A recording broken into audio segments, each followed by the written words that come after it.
Please welcome your host, Luis Manzano. Good afternoon, kapamilya! Naniniwala ka ba sa tadhana? Dahil kung minsan hindi yung mahahanap, pero dumarating. At kung minsan naman dumarating sa pinaka hindi inaasahang pagkakataon. Ngayong hapon, alamin natin kung sino ang nakatadhana maging last man standing at sana nakatadhana makakuha ng 1 million pesos. Itong #1 game show ng buong Pilipinas, ang Minute to Win It, Last Man Standing. At syempre, nakilala na natin ang pinakamalupit ng barangay nila at ngayong hapon magharap-harap sila sa loob ng ating 60-second circle. At tawagin na natin ang tatlong titirang matibay. Unang contestant, tawagin natin ang April Boy Regino ng Barangay Batasan Hills, Edward Clareño. Susunod ang kilabot ng mga tricycle drivers ng Batoda, Rosalina Malabo.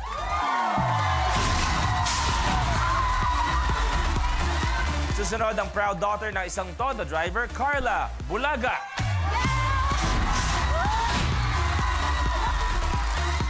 Okay, good afternoon. Welcome back. Palakpakan natin mga maglalaro, mga taga-Barangay Batasan Hills. Okay, nag-uusapan kanina, tadhana. Diba? 5 years from now, ano yung nakikita niyong ginagawa niyo o buhay niyo? Carla? Sa akin po siguro, isa akong negosyante. Siyempre, pangarap ko din na magkaroon kami ng business para May negosyo sa ka bang naiisip? restaurant po Restaurant. talaga. Yes po. Nay, kayo po, 5 years from now, ano pong naiisip niyo? Siguro, tatanda na ako.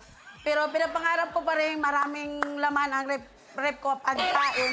At saka, sexy na ako. Sexy ako. Magpapaka-sexy ka. Magpapaka-sexy. Tay Edward?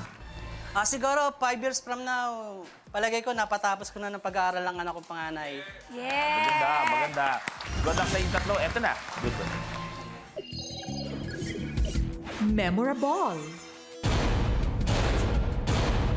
May 8 bolang nakatago sa ilalim ng 50 baso. Ang kailangan lang gawin ay angatin ang baso at hanapin ang mga bolang nakatago sa ilalim nito. Ang huling makakagawa ng challenge ang ma-eliminate. Naburutan tayo kanina. Malinaw kung sino mauuna. Tama ba? Ang mauuna ay kayo po, Nanay Rosalina, tapos Kuya Edward, tapos Ate Carla. So okay kayo? Sa bunutan na nangyari?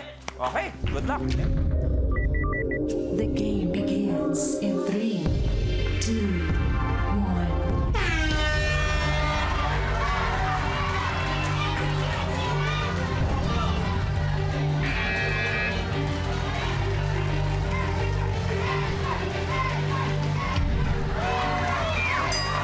Isa, Kuya Edward.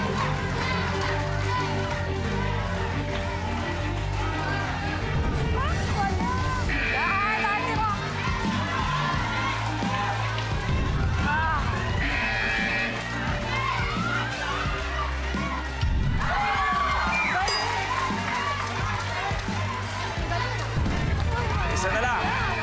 Isa na lang.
saver. Nanay Rosalina, maraming salamat po sa pagsali sa Minute to Win. Saan po nag-enjoy kayo? Pero eto na, sila ang dalawang matinding maglalaban. Kaya naman eto na, good luck sa inyo. Sino matitira? Blooper. Ice tubig.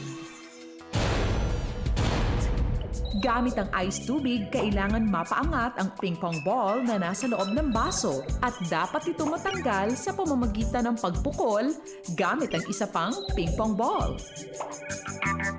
Ang huling makakagawa ng challenge ang ma-eliminate. Si Nay Rosalina kasi, kung inyong natatandaan, kadalasan pag sumasakay siya ng mga tricycle, doble ang singil sa kanya. Pero balik na rin naman natin. Kunwari naman po, nakasakay kayo kay Tatay Edward, ngayon naman, ayaw ka pabayarin dahil siya ay sexy sa hubog ng iyong katawan. Pero ikaw, siyempre, gusto mo magbayad. At paano nyo gagawin yung usapan niya? Sige nga, Tay Edward, dito kayo. Nay Rosalina. Ayan, kung dahil magkasama nga kayo. Ay, pasakay ng motor mo. Saan po kayo? Sa palengke, bibili lang ako. Okay, sige, libre na. Ay, hindi, magbabayad ako. Hindi, libre na. Bakit? Bakit libre? Sabihin mo sa kanya, bakit libre? Naalala ko sa'yo ang aking ina. Hindi, kahit naalala mo yung ina mo sa akin, magbabayad ka ako sa'yo. Ano akala mo sa akin? 4 ako? Dali, may SK dito. Asan na po bang problema? Ayaw magbabayad. Ganun po ba? So, tawagin po natin si Kap. Kap! Ayan. Bakit kay Kap? Ayan, si Kap. Ayan na po si Kap. Oh, si Kap. Ay, Sikap ba yan? Kap! Kap! Oh! Kap, magandang hapon po. Kap, sorry, nagkakaproblema lang kasi dito. Pakiayos po yung problema, Kap. Kayo po ba talaga sikap? Ano na istorbo ko sa ginagawa ko sa likod eh. Ano ba problema rito? Gusto ko magbayad sa motor niya, ay magpabayad. Ano akala sa akin? 4 ako? Alam mo sa Linda, hindi ka poor. 10 ka, 10. 10 ka. Saka sandali, tinatanong mo ako talaga si Kap. Kayo po ba talaga sikap? Ako talaga si Kap. O, tanggalin ko to, Kap. Papangit, di ba? Kap, maraming salamat, Kap. Thank you very much. Rosalina, thank you.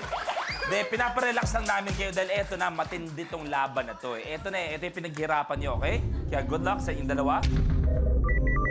The game begins in 3, 2, 1.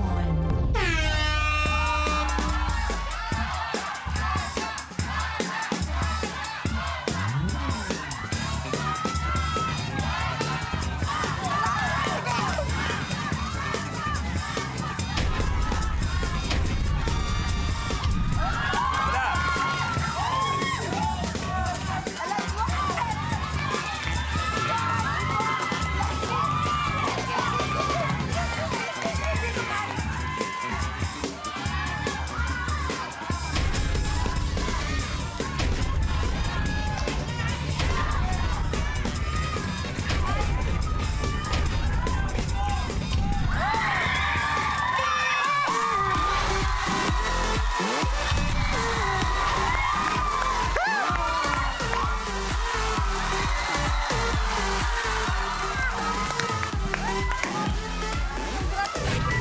Your games are Carla, maraming salamat. Ano mo nang pakiramdam?